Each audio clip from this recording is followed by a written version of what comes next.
3,000 feet above the sea level. It does not sit beside mighty rivers like Ganga or Kaveri. As Bengaluru did not have natural lakes, earlier rulers and the founder of Bengaluru, Kempegowda in the 16th century, added many new lakes. Rain flows downhill to form lakes. New lakes were carefully built, one below the other. Water flowed in a cascading system to form a large network to give Bengaluru the name the city of thousand lakes. As the city grew, larger causeways were covered, narrowed or built over. Lakes got filled with mud, slick or garbage, resulting in the stagnant water and floods. Slowly, lakes disappeared, and along with the nature's bounty was affected. Local species of birds and trees, insects disappeared. People were worried. They formed groups, worked with local authorities to clean and heal the lakes. One such excellent, amazing, dedicated change is seen in the Saraki Lake. People stayed in and around this lake, have come forward to receive this lake and give the next generation a breathing space. We thank each and everyone for this gift. Thank you all. Now the students will present a street play on water conservation. Thank you.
ನಾನು ಭೂಮಿ ತಾಯಿ.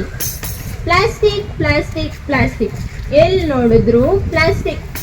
ಈ ಭೂಮಿ plastic ಮಯವಾಗಿದೆ. ಹಾಲ್ packet plastic, ಕೈ ಚೀಲನೂ plastic. ಏನಂತ ಹೇಳಿ ನನ್ನ ವ್ಯಥೆನ ನೀವೇ ಕೇಳಿ.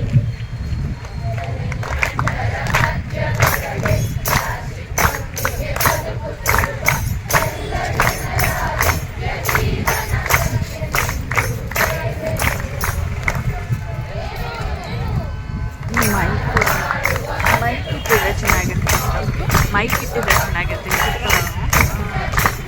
ಜೋರಾಗಿ ಕೇಳಿಸ್ತಾ ಇತ್ತು ಸರ್.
ಈ ಜನಗಳಿಗೆ ಎಸ್ಸಲಿ ಹೇಳಿದ್ರು ಬುದ್ಧಿನೇ ಬರಲ್ಲಪ್ಪ. ನಾವು ಎಸ್ಸಲಿ ಹೇಳಿದ್ರು ಮಾಡಿದ ತಪ್ಪನ ಮಾಡ್ತಾನೇ ಇರ್ತಾರೆ. ಮುಂದೆ ನೀವೇ ನೋಡಿ.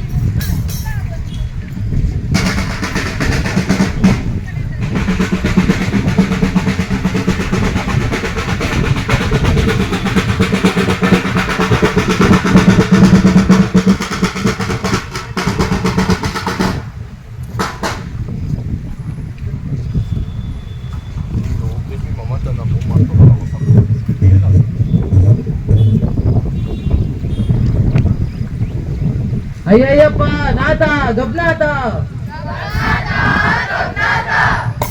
ಯಾರು ಆಕೆ? ವಯಸ್ಸಾದ ಮುದುಕಿ, ಆಕೆಯಿಂದಾನೇ ಗಬ್ಬುನಾಥ.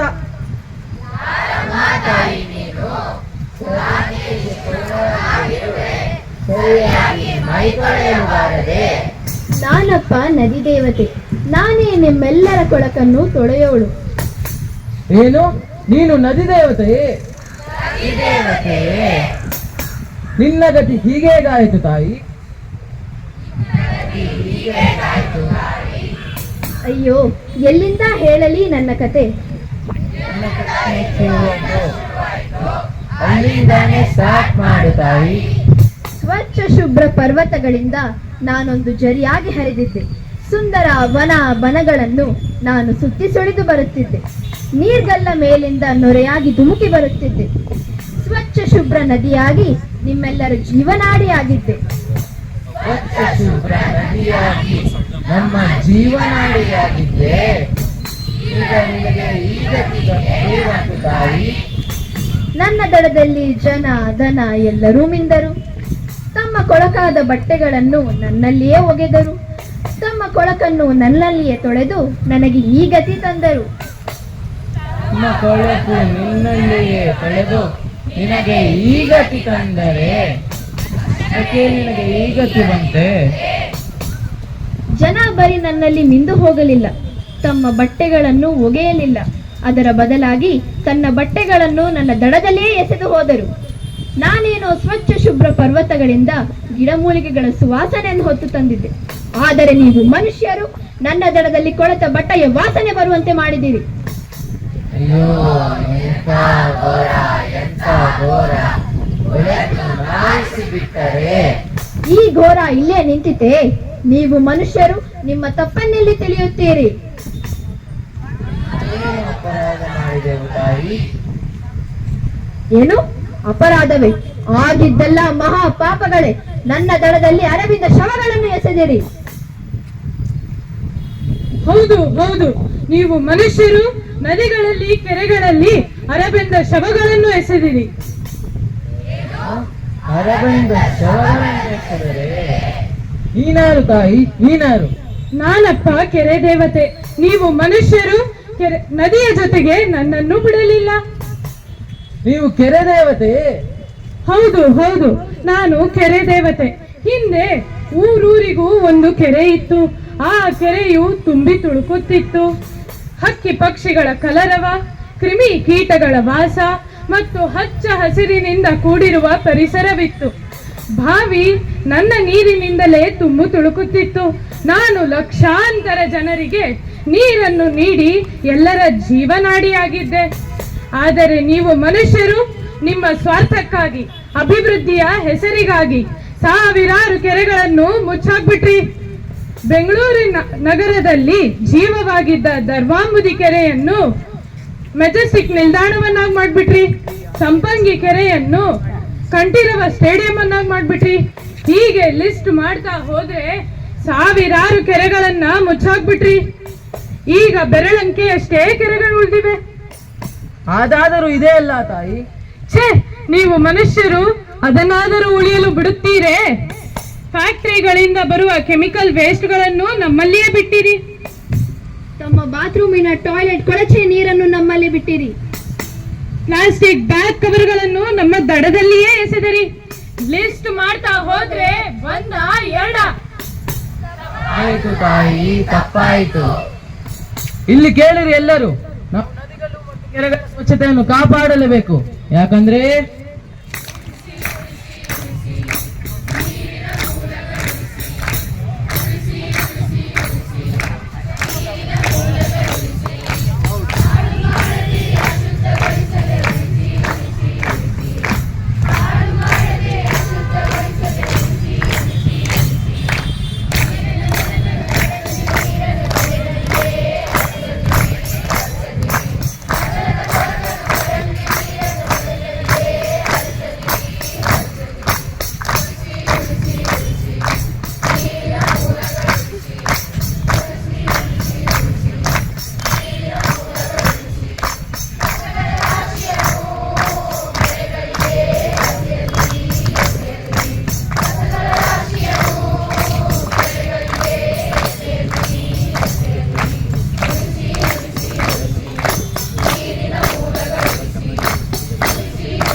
ನೀರು ಕೊಡಿ, ನೀರು ಕೊಡಿ.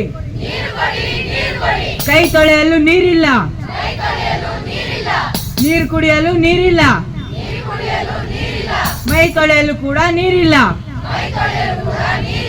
ಎಲ್ಲೆಡೆ ನೀರಿಗೆ ಹಾಹಾಕಾರ. ನೀರು ಕೊಡಿ, ನೀರು ಕೊಡಿ. ಅಯ್ಯಯ್ಯೋ ನೀರು, ಎಲ್ಲಿ ನೋಡಿದ್ರು ನೀರು. ಮನೆ ಒಳಗಡೆ ನುಗ್ತಾ ಇದೆ, ನಮ್ ಸಾಮಾನೆಲ್ಲ ನುಗ್ತಾ ಇದೆ. ಹೊರಗೆ ಹೋಗಲು ಬೋಟ್ ಬೇಕು, ಎಲ್ಲಿ ನೋಡಿದ್ರು ಕೊಚ್ಚೆ ನೀರು. ಸಾಕಪ್ಪ ಸಾಕು.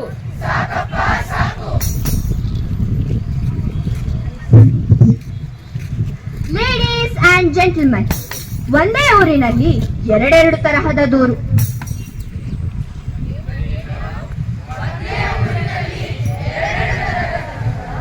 ಸಮಸ್ಯೆಗಳೇನು ಬೇರೆ ಬೇರೆ, ಆದರೆ ಕಾರಣ ಒಂದೇ. ಈಗಲೂ ತಿಳ್ಕೊಳ್ರಿ, ಸಮಸ್ಯೆಗಳೇನು ಬೇರೆ ಬೇರೆ, ಆದರೆ ಕಾರಣ ಒಂದೇ.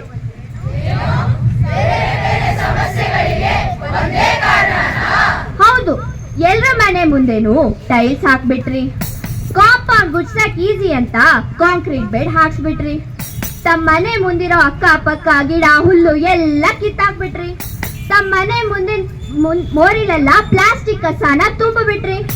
ಮಣ್ಣಿನ ಮೇಲೆ ಕಾಂಕ್ರೀಟ್ ಪ್ಲಾಸ್ಟಿಕ್ ಲೇಯರ್ ಹಾಕ್ಸ್ಬಿಟ್ರಿ.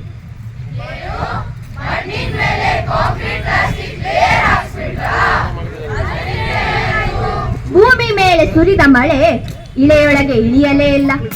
ಭೂಗರ್ಭದಲ್ಲಿ ಜಲ ತುಂಬಲೇ ಇಲ್ಲ. ಸಾವಿರಾರು ಅಡಿ ಕೊರೆದರೂ ಬೋರ್ವೆಲ್ ಖಾಲಿ. ಅದಕ್ಕೆ ನೋಡಿ ಎಲ್ಲೆಲ್ಲೂ ನೀರಿಗೆ ಹಾಹಾಕಾರ.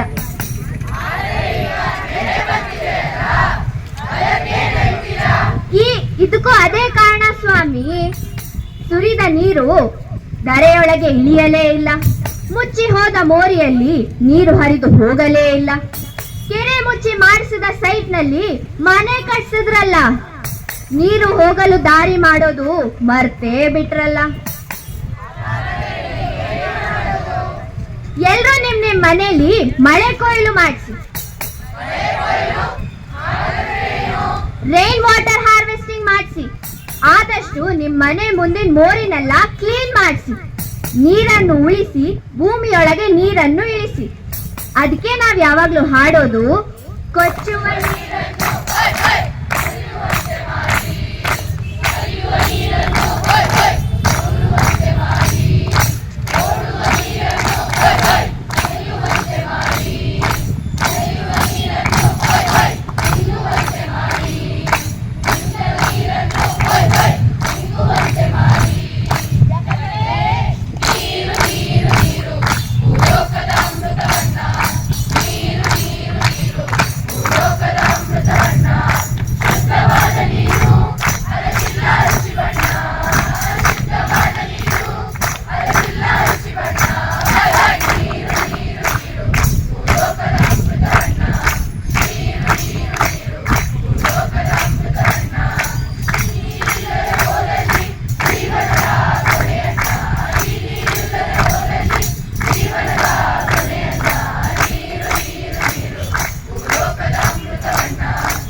ಅವತ್ತೊಂದ್ ದಿವ್ಸ ಏನಾಯ್ತು ಗೊತ್ತಾ?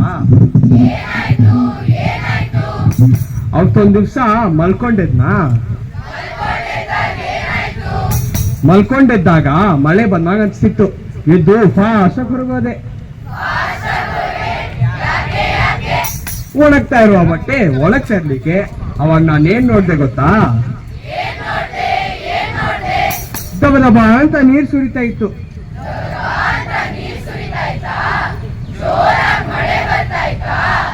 ಮಳೆ ಇಲ್ಲ, ಗಿಳೆ ಇಲ್ಲ.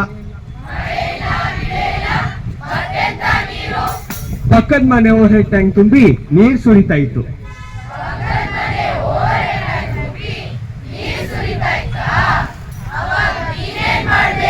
ಅವಾಗ ನಾನೇನ್ ಮಾಡ್ದೆ ಗೊತ್ತಾ, ಅವ್ರ ಮನೆಗೆ ಹೋಗಿ ಆಟೋಮೆಟಿಕ್ ವಾಟರ್ ಲೆವೆಲ್ ಕಂಟ್ರೋಲರ್ ಹಾಕ್ಸೋದಕ್ಕೆ ಹೇಳಿ ಬಂದೆ.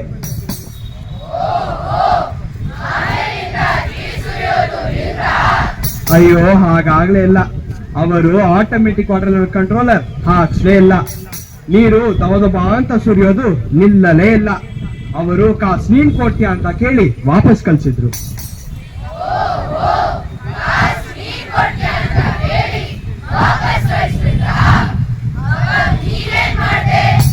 ನಾನು ನನ್ನ ವಾಟರ್ ಬಿಲ್ ತಗೊಂಡು ಹೋದೆ.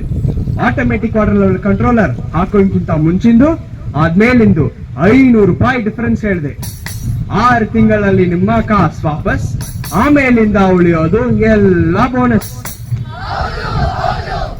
6 ತಿಂಗಳಲ್ಲಿ ನಿಮ್ಮ ಕಾಸ್ ವಾಪಸ್, ಆಮೇಲಿಂದ ಉಳಿಯೋದು ಎಲ್ಲ ಬೋನಸ್. ಅದಕ್ಕೆ ನಾವು ಯಾವಾಗ್ಲೂ ಹಾಡು ಹೇಳೋದು, ನೀರು ನೀರು ನೀರು.